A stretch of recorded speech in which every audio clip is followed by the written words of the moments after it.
Hello, everyone? And he hasn't shown up here. But here, it looks like he was.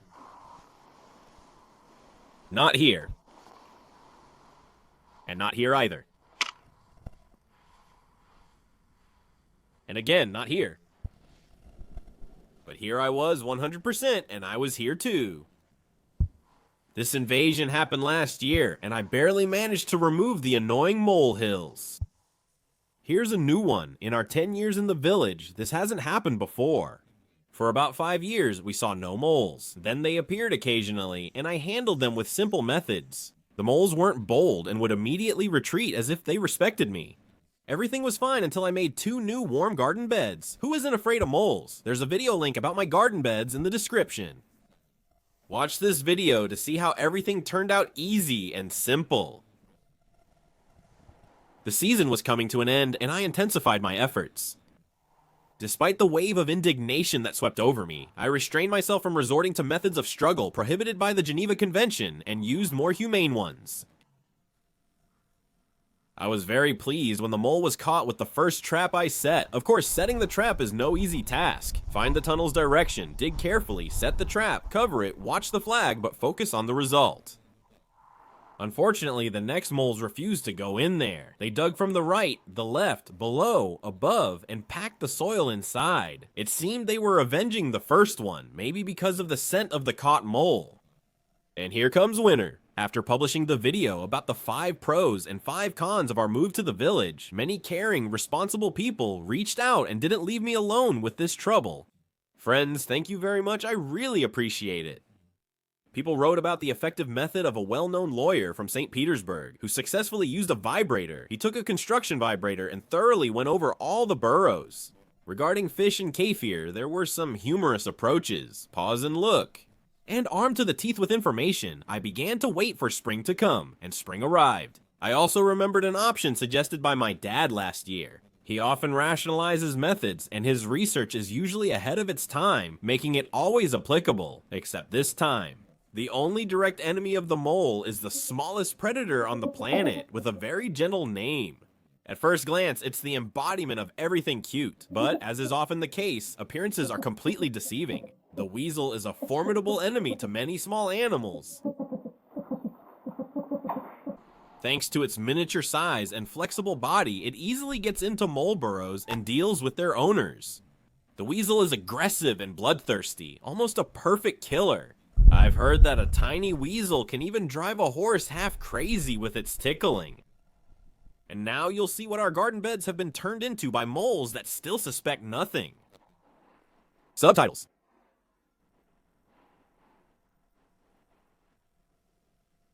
There was heavy snow that winter, the ground barely froze, so those scoundrels dug non-stop. The unique shape of the molehills along the bed edges indicates they were dug beneath the snow. In some of the beds, the moles apparently felt like seals starving for water. They dived, played around, and gorged themselves on our earthworms. And there I saw Zabotkina. They are sentenced to liquidation. And they cause trouble for the neighbors too. Getting help from the weasel enforcers is impossible, so I just used their mating season communication recordings.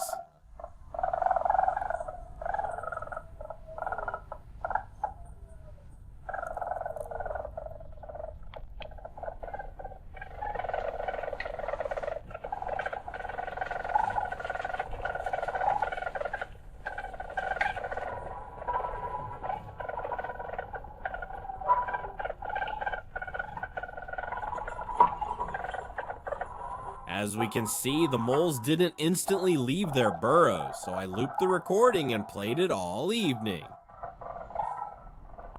And the next day, I found new signs of their presence. And it seems like the neighbors got more of them, too.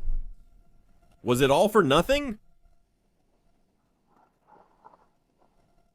For better control, and just for aesthetics, I'm removing the traces of the barbarians. Unbelievably, they targeted the sacred spinner, the youngest son. This is outrageous.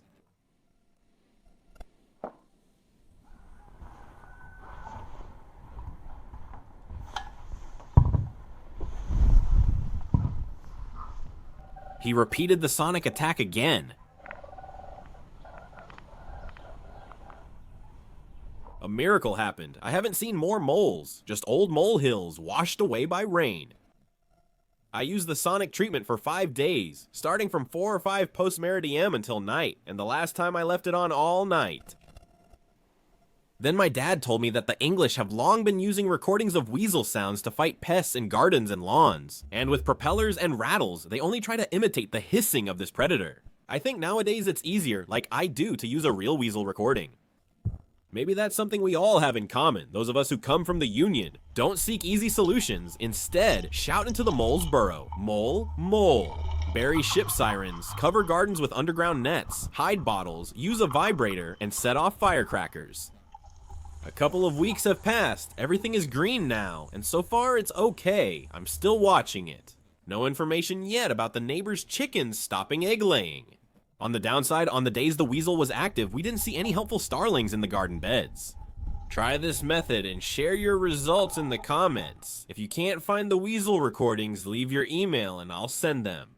And now we're facing the next problem, the spring flood. So give a big thumbs up, subscribe to my channel, and also hit the bell, and I'll definitely keep you informed. Thank you.